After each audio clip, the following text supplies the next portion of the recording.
Sind fertig. Nice. Die Zertifikate sind auch schon fertig.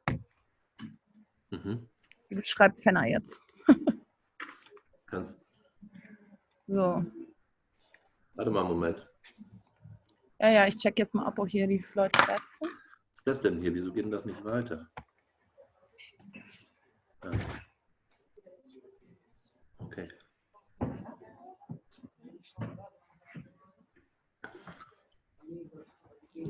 Do you need a little more time or are you finished?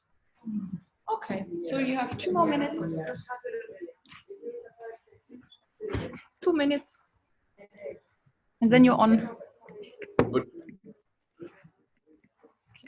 Ich schieb dich jetzt einfach mal schon mal rüber, ja, beziehungsweise ich fange mal den Ton an zu stöpseln. Ja.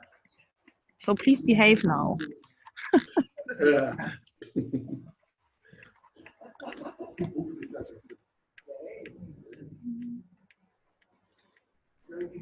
Guck mal, so, hast du jetzt hier.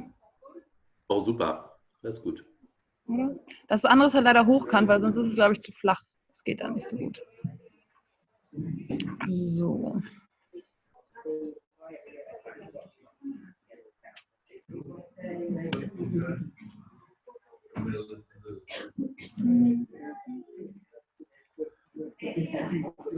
Aber Sai? Du bist jetzt auf laut. Ja, was denn? Vergiss das Foto nicht. Was? Vergiss das Foto nicht, das ist super wichtig. Was ist gut? Das Foto. Jetzt höre ich dich irgendwie gerade richtig schlecht. Das Foto ist wichtig. Das Foto? Ja. Du hast gerade voll gehangen. Hm? Wie, was jetzt? Ich hänge dich jetzt wieder an den Ton richtig dran, ne? Ja.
Ich würde sagen, wir fangen jetzt an. Bist du ready? So, dann so. Jetzt? So, good morning. Can you hear me? No reaction. Sarah? Okay, so shall I start? Okay, good. So good morning. I hope you had a good first and second day, but I'm quite sure because everybody seems to be in a good mood. So it's me again with a second input on the teaching and learning concept on creativity and innovation management. This is actually the first of two inputs.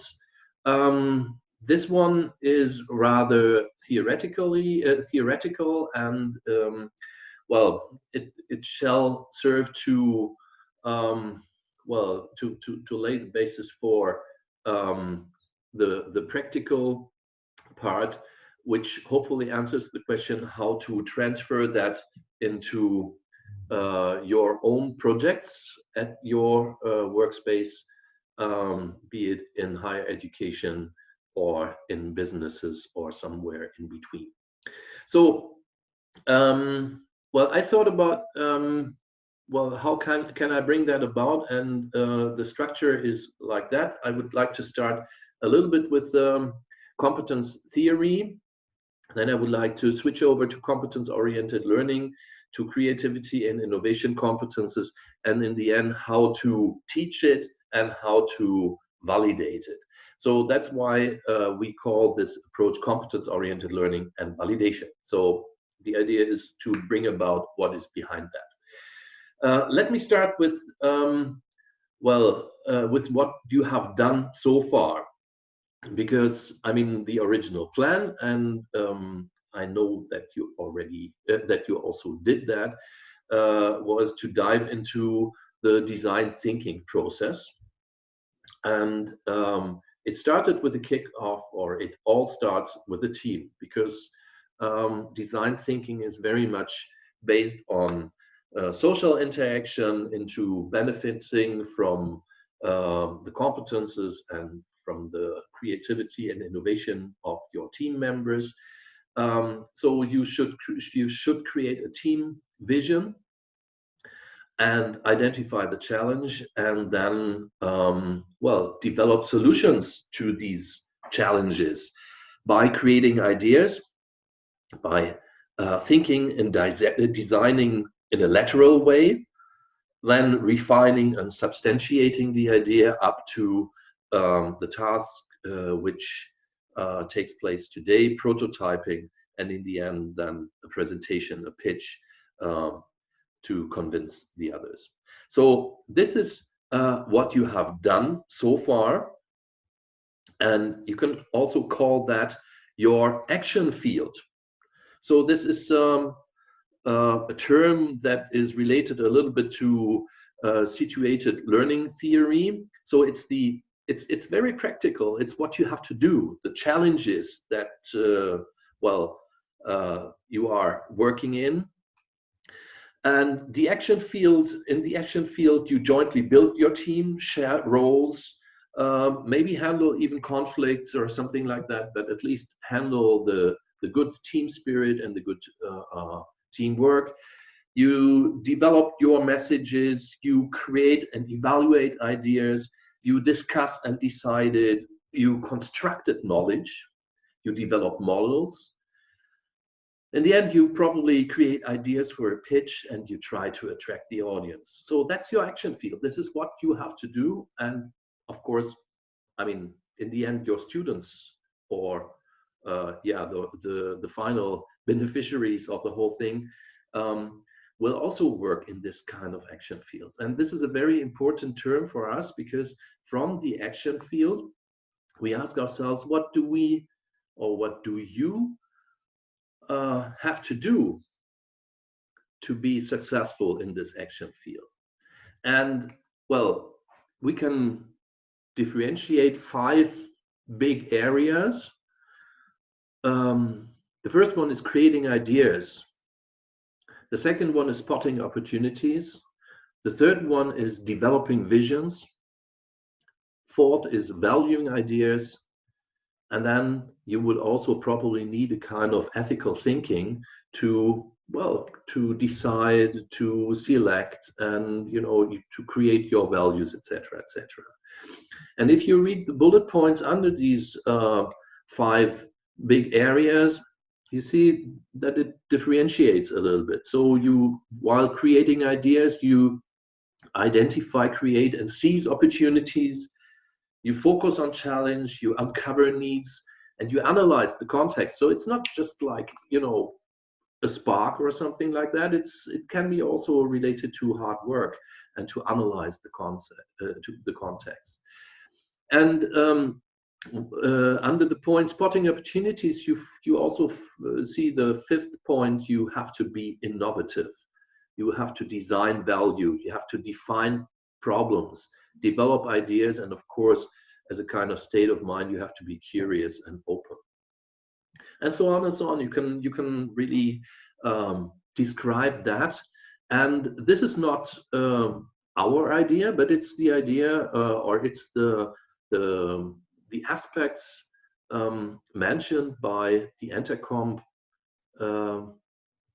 team, and they have laid that down in a big competence framework, and this is our reference point here as well. So this overview is backed up, really, I said that on Monday already, with the flagship of the European Commission related to entrepreneurship education. So you can be 100% sure that these aspects are really quite settled, related to creativity and innovation management and development. Well, if you ask one question further, what do you need to be successful in this action field? And you means also your students, your interns, your new employees, or whatever, that should have a kind of entrepreneurial or intrapreneurial state of mind. So what do you need to be successful to tackle these actions? It's of course competences. And that's the very simple idea why we call this competence-oriented learning, because you need these competences to be successful in the action field. We can comprise that to creating ideas, spotting opportunities, developing visions, value ideas, and ethical thinking. So, and the good thing is that you will find all those competences extensively described, also with what we call reference systems. I come to that point later, in your mathematics learning suite. So that's, let's say, the way from the action field to the competences. Now, what is a competence? And our competence definition, or our competence model, is that we say a competence is the ability to apply a synthesis of knowledge, skills, and attitudes in a particular situation and in a particular quality. As we are relating to this aspect of situated learning, for us it's important that it is not just purely cognitive, but also the affective and also other competence traits play a role here. So it's not just knowledge, skills, and competences like in the European qualification framework or in the ECTS, to which we can easily transfer the whole thing. But for us, it was important that you also come with the right attitude, and that your attitude also develops. So it's not a static thing. You don't enter into a situation to be a polite and nice and curious person, but you develop from emotions to motivation to volition. And this is also a kind of learning process, if you want. So you develop your values as well. And I think it is really very important also for entrepreneurial education, and especially for creativity and innovation, to consider this affective dimension here. So if we transfer that into a model, we have created a model which is called the bow tie model. Then you see two triangles, one on the left side and the other one on the right side. The left side is, well, oh, sorry, I didn't see that, is the potential, while the right one is the performances.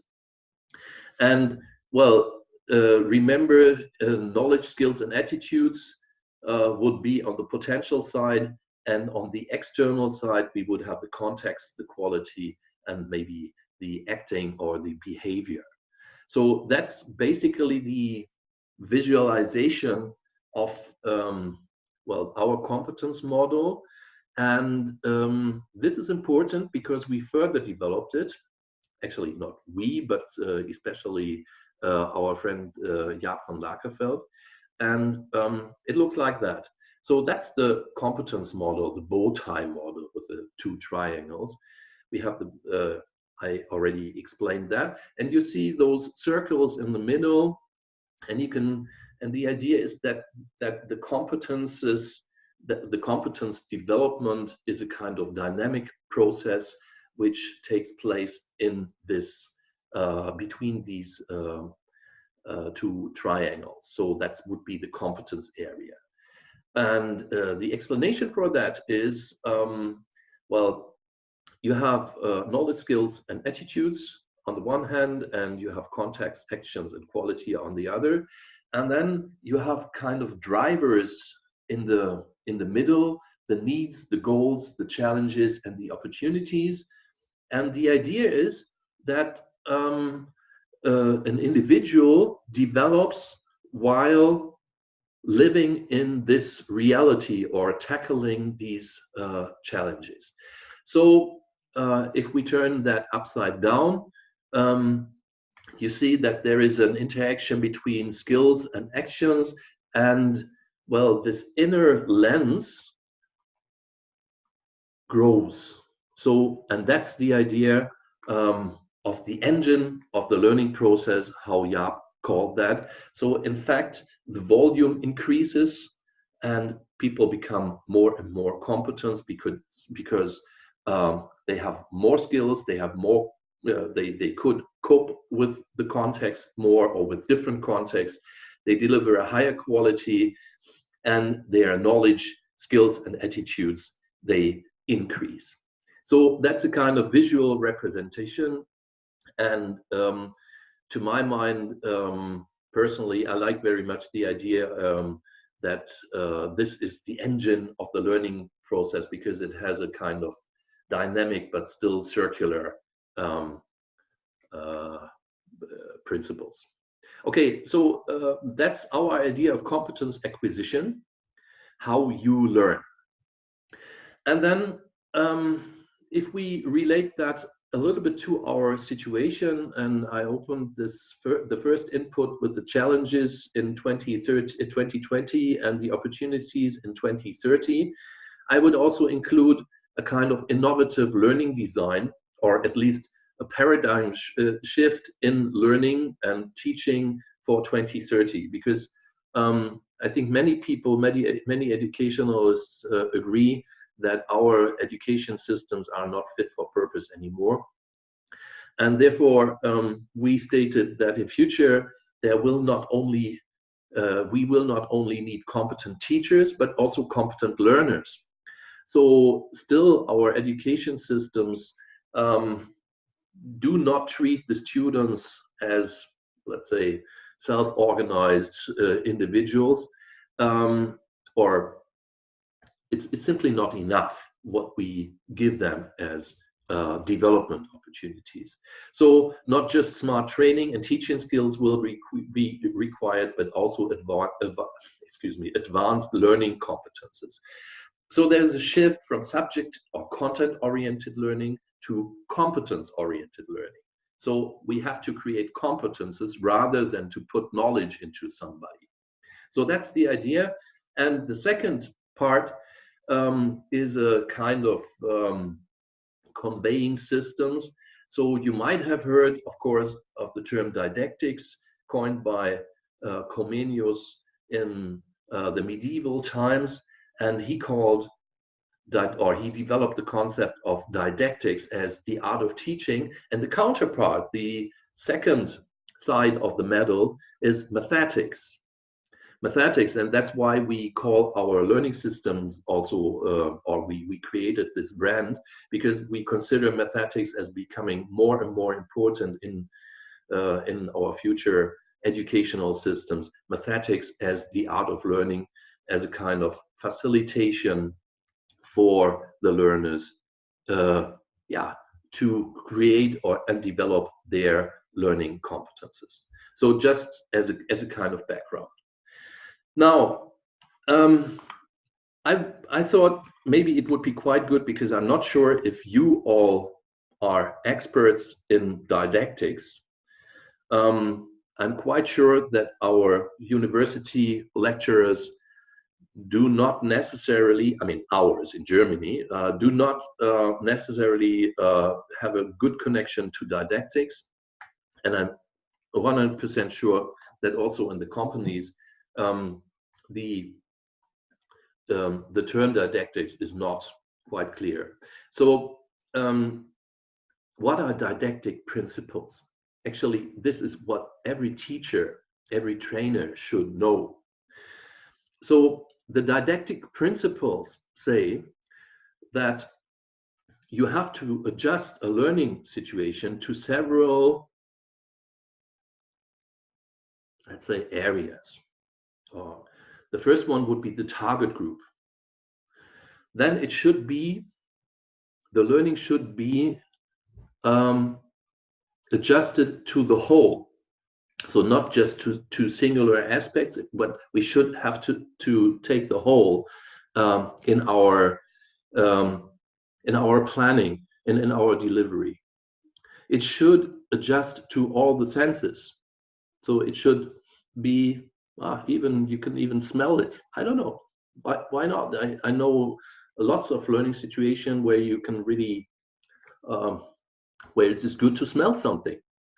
It should be adjusted to the progress, to the objectives, to the context, and to the actions. So to give you some ideas, the target group, it goes without saying that it should be age-oriented or developed or oriented towards the state of the learners. It should be needs-driven. It should be meaningful for them. And the whole means, unlike in school with the subject orientation, where you pick out certain things, it should somehow relate to a whole phenomenon. So that's where the term holistic comes from. And of course, you can say that this very old principle of learning with head, hand, and heart is something that considers the whole here. You should learn with all the senses, less abstract but more perceivable. Then the progress is a very, very basic didactic principle. You learn from difficult to complex, from easy to difficult. The objectives. In the end, there should be, and this is important for us as validation aspects, you should also check the success. But it's not just easy with school marks, but you should also think about, why do I check and for which purpose? So, and the learning should be systematically planned. So not just erratic, not incidental learning, but even informal learning could be planned. The context, that's very important. Learning should take place in a real life challenge. And that's what I learned during my PhD. I didn't really reflect on schools as decontextualized learning spaces. So, but I think in CIM we have the possibility to do it in a different way, and really to create meaningful and contextualized learning spaces. And finally, action. So this is the old Dewey principle, by learning by doing. And there's another quotation from one of the famous educationalists: the origin of all thinking lies in practical action. So I stumbled upon that yesterday, and I like it very much, because I think you cannot simply read something and then you have learned it. So these are transferable didactic principles. So this is not new. This is ages old, but okay, I didn't want to start in the Stone Age of educational theory, but still, I think it is important to have that as a basis. And now what we did for competence-oriented learning, we try to substantiate that a little bit, and to make it a little bit more applied. And we will deliver a publication to you. You will find that on the Learning Suite as well. So this is pretty new, and it comprises all the learning theory and all our approaches. And you will be the first group who gets this publication. And let me just comprise the principles that we have stated for what is competence-oriented learning. So competence-oriented learning works in meaningful contexts in a multidisciplinary approach. I hope that you already did that in your design thinking groups, because you have experts from different fields, so multidisciplinary approach is important. The constructive learning approach. So constructivism is, of course, an important area here, so that it is not that learners construct their knowledge, not just receive it, but that they do something with it. We need a cooperative, interactive learning. Discovery learning is one important aspect, so that you really be on your journey, be on your learning pathway to discover new fields, and that you embrace that and bring that into your own repertoire. Then reflective learning is, of course, a very important thing, that you not just do something, but that you also reflect upon it in order to think about it, in order to embed it also in your ideas. And then, of course, learning should be personalized, should be individual.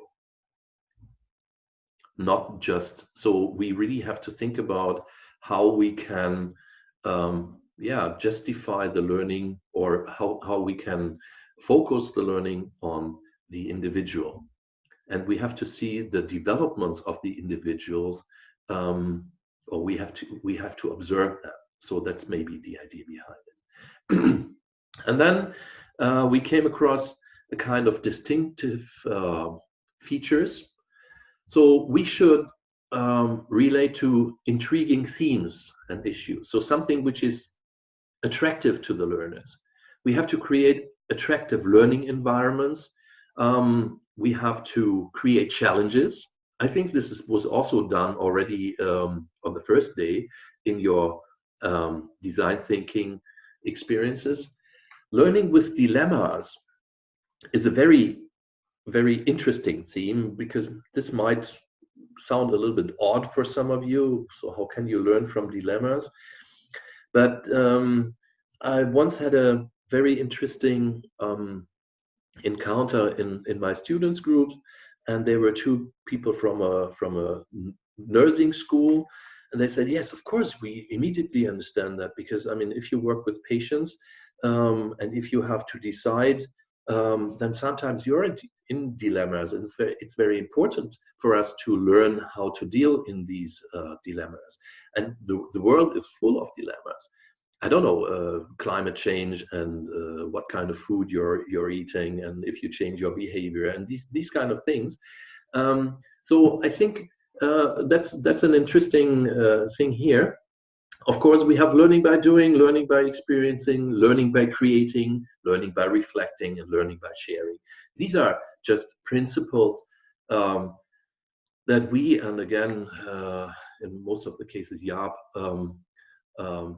put there as statements, and I think that we can unite behind these principles in order to create competence-oriented learning. And the good thing about it is that these principles are, maybe there are some more. I mean, I would be happy if you come across some more and we could add to that. But of course, they lead or they facilitate easily creativity and innovation management as well. So we are of the opinion that this competence-oriented learning and validation fits perfectly to the idea of creativity and innovation management. So if we want to learn creativity and innovation, and I saw that in one of the slides that someone of you presented on creativity and innovation, I think it was Marja, said, well, of course, creativity and innovation are competence, so you can learn them. And the interesting question is how, and how can we operationalize that? And that's where the Intercomp system again comes into play. And we have, I already explained that on Monday, we have the leaves of this flower, the blue ones, or the darkish green, bluish green, greenish color, whatever you have on your screen. You see there, looking for opportunities, creativity, vision, valuing ideas, ethical and sustainable thinking. These are the ones that are related to this spotting ideas and opportunities part. And then we have the resources and into action, which is rather related to project management and to business development. So I think it is meaningful to concentrate on the first 5, and this is what we are going to do in CIM as well. So what are entrepreneurial competences? So from the level 5 point of view, we have clustered them in 4 fields. The field competences, I mean, apart from the content areas where you or your students come from, we have the entrepreneurial competences, and there in bold you see creating ideas and opportunities. So you can say this is a kind of common denominator. Additionally to that, we would need other competences like social competences, teamwork. At the moment you are working in intercultural teams, and I could easily ask you to validate your intercultural teamwork competences after this course. So these are certainly competences that you acquire there, and they are not, let's say, they are there and then you are competent, but in the next team probably you will have to reframe them again. You have to work in new teams, and that's the good thing. If you think about competences, it's never reaching the ultimate level and then you are fine. So that's maybe the contrast to the concept of qualification. Once you have reached this level, then you're done. But if you think about competences, it's a kind of dynamic, never-ending thing, and that's why our motto is also learning happens everywhere, and hopefully it doesn't stop somewhere. Okay, so social competences. And of course, you have there also client orientation or mobilizing others. Then you have organizational competences like project development or resource planning, evaluation or networking, and eventually you have personal competences where you have all those relevant competences for us: creativity, innovation, problem solving, critical and sustainable thinking or ethical thinking, flexibility, and then also coping with ambiguity, uncertainty, and risk. So in this 4-field structure, all those entrepreneurial competences stated by Intercomp are included. And this is how we are going to operationalize them. And for the teaching, we would again come back to the competence definition or the competence model, the ability to apply a synthesis of knowledge, skills, and attitudes in a particular situation and in a particular quality. Now, the idea is if we want to teach them, we are hopefully developing the competences from a lower level to a higher level. And there, the idea of taxonomies comes in. So because taxonomies are structures that describe the competences along kind of quality levels, and this is how this may work. So this is our level 5 simplified competence taxonomy. This is a taxonomy that you can apply for each or for every competence. It starts from, let's say, the starting level is a know that something exists. you perceive it, and you are emotionally neutral to that. So it's a 15 field matrix, this taxonomy, and it works with 5 um, competence levels and 3 vertical competence columns or dimensions, or however you want to call that. And the idea is that it's a kind of increasing competence levels. So it goes from know that to know why to know how. Know how would be theoretical knowledge. Know when is practical or applied knowledge. And know where else would be transfer knowledge. And you can scale up also the skills and capabilities column, from just perceiving something, then to exercising, imitating, doing something when being instructed.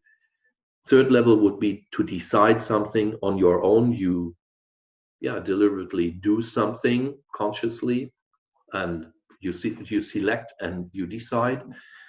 Then on the fourth level, you have discovery. You move into unknown territory, while on the highest level, you are able to transfer something. And eventually, this also works with the attitudes scale. You come from neutral, you go into curiosity, motivation, appreciation, commitment or volition, up to incorporation. So that's basically the idea. And we have developed that over the last 10, 15 years. And I think it has reached a level of perfection, or which is quite okay. And I think it worked in all the informal learning projects that we ever used that. So I just missed another slide. Yeah, but I think that I can skip that. A more complicated visualization is this one here, which describes these fields a little bit more in a more detailed way.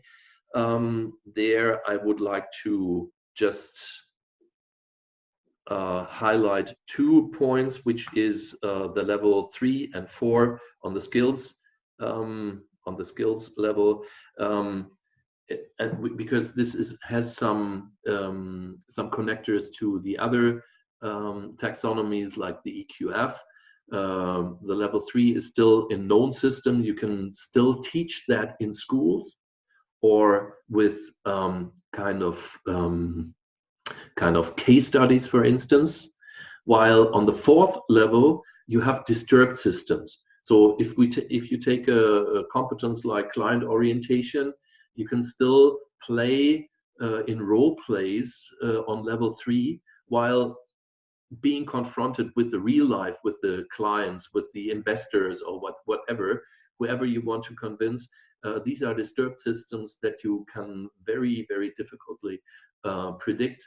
So that's, let's say, the difference here. And the rest is really, you have to play a little bit. You have to become competent to work with these taxonomies as well, to understand the principles. But I think that in the end, this will be no problem.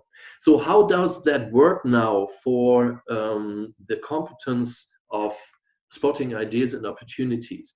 So these are what you see on the screen. These are the general level descriptors. Now we have to contextualize that, meaning that we first of all have to relate that to the specific competence that we want to look at. Oh, I forgot that one. Sorry. That's the learning pathway here. So you can just think about the learning process as meandering through this landscape, through this taxonomy. So that's the idea, and I hope that now I will get the right one. Yes. So because this is how it looks like. I don't know if you can read that, but it doesn't really matter because you also have that later on your learning suite. So this is the reference system for spotting ideas and opportunities, and it describes the level of knowledge or knowledge, skills, and attitudes with potential learning outcomes on the different competence levels. So for instance, if I take perspective taking here on level 2 on the attitudes, it's being curious and interested in ideating and prototyping and spotting of ideas and opportunities. Or for instance, deciding and selecting, that we have taking part in ideation and prototyping activities as they are offered by others in safe, undisturbed contexts, while on level 4, you would do that in new contexts. So, and on level 3, on the knowledge scales, you have knowing different ideation prototyping approaches, techniques related to these sub-competences, and theoretical knowing how to act along an ideation and prototyping concept. So these are descriptors, these are learning outcome descriptors that you can use for two purposes. One is to plan the competence-oriented learning, and the second one is to validate the outcomes. So it's a kind of, landscape where you can use on the one hand to plan this informal or this creativity and innovation management learning situation, and on the other hand you can see what comes out in terms of competence developments. So in the end, that means that your learners somewhere start, and you can maybe just deliberately put a kind of emotional opener into this theme to attract them, to make them curious and interested in ideating and prototyping, etc., etc. And then you can, for instance, ask them, to research on certain things. I mean, this landscape just gives you a kind of orientation of how to plan your learning, or the learning pathway of your students or of those people who move into your businesses. So that's the idea, to give you to give you a kind of support, a competence-oriented, a competence level-oriented support to plan your learning. And you could also see that if this is the learning pathway, the learning trajectory of these people, then we have to consider all the three dimensions: the knowledge, the skills, and the attitudes. And how we do that is pretty simple. We just have a different, so this is a prototypical learning pathway. You would start with or you would have a certain arrangement of face-to-face inputs. You would have accompanying e-learning, for instance, to cover those knowledge aspects. You don't have to present them all the time. They can also create their own knowledge. They can construct their own knowledge. But of course, they have to do something in their practical learning project. And in the end, or maybe there's an internship that's not obligatory, but of course that would be the ideal way of designing it. And in the end, you would have something like validations, probably, or maybe you would also have that before. I don't know if you realize that. Of course, the questionnaires, those little tools, the spiders that you filled out, of course, these are assessment instruments as well. We could nicely discuss which purpose they have, if they are summative, formative, or whatever, or in between. But of course, these are assessment instruments, and they don't necessarily have to be at the end, but you can still use them also as nice assignments. But this will come tomorrow as well. Okay, that's the prototypical learning pathway. And in the end, we would create a kind of nice blended learning event or experience for them. These are pictures from design thinking study week. In Essen, we had 10 days, and you see the prototyping on the right side. We have excursions, we have development workshops, and we have, of course, face-to-face inputs. And in the middle, we even had a kind of competition. So that's could be one format how this could be delivered in case that you have the framework for that. But of course, this is already pretty advanced. But I think that we can also plan this competence-oriented learning and validation in smaller formats as well. Okay, so now, so this is how that looks like. You see, they use this system as well, and they use it as a kind of how you did that as well as a kind of development space for the groups. So finally, and these are just 3 more slides, how do we validate it? Maybe you can already imagine that. So the validation, by the way, for those of you who are not familiar with this term, validation is a concept developed by the European Commission since probably 2002, describing a 4-step procedure: identification of processes, documenting them, assessing them against formal requirements, and then certification. That's basically what is called validation. But if we see assessment of competences and documentation of competences, that's also what we could call validation. So how can we validate the learning development of those people? There again, we have this bow tie model, and if we see the whole, again, this would be, of course, the ideal assessment lens, the ideal performance lens. But normally what we validate or assess is knowledge at a certain quality. So these are tests or whatever, or maybe we can also have observations of skills and acting. But in almost any case, we consider the context and the attitudes. And if we want to really create a kind of holistic validation scenario, we should well, cover all the aspects. And this is something that you should have somehow also in mind when when assessing your students. Well, again, we have this reference system here, and the assessment could be, for instance, you could also start with an entry quiz or motivation letter. You can observe exercises, and you can start with the knowledge questionnaire. Basically, this is what we did. But you have to be aware that this has a certain limit. These questionnaires have limits.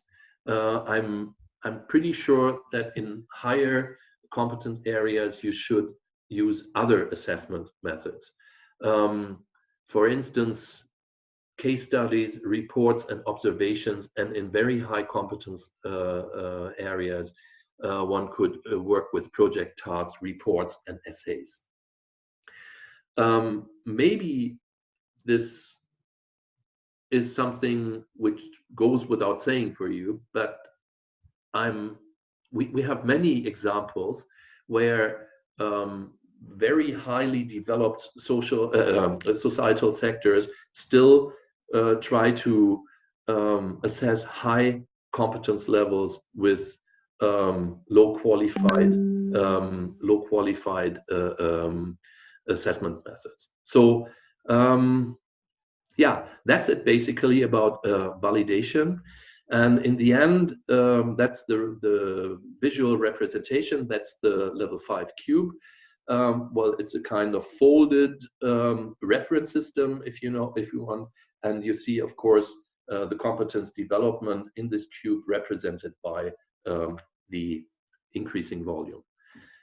Eventually, people get certificates for that. Hopefully you as well after your continuing professional development scheme. So we have to discuss how this is going to be assessed, but we have an idea how we are going to do it, and we will present that tomorrow to you as well. And that's all. Thanks a lot, and I wish you all the best for today. And I really hope that you are going to enjoy the course. So thank you very much.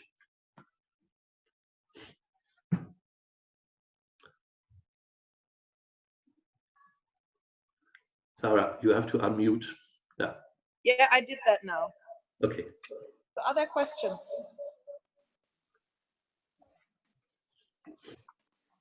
I don't think so. So everybody is exhausted, obviously. I don't think there's.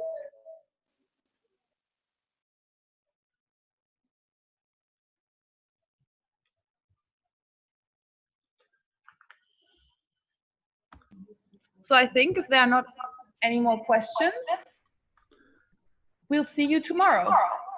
Okay, yeah. So have fun.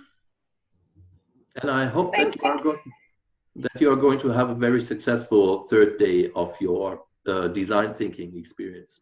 So, okay, bye-bye. Thank you very much. Bye.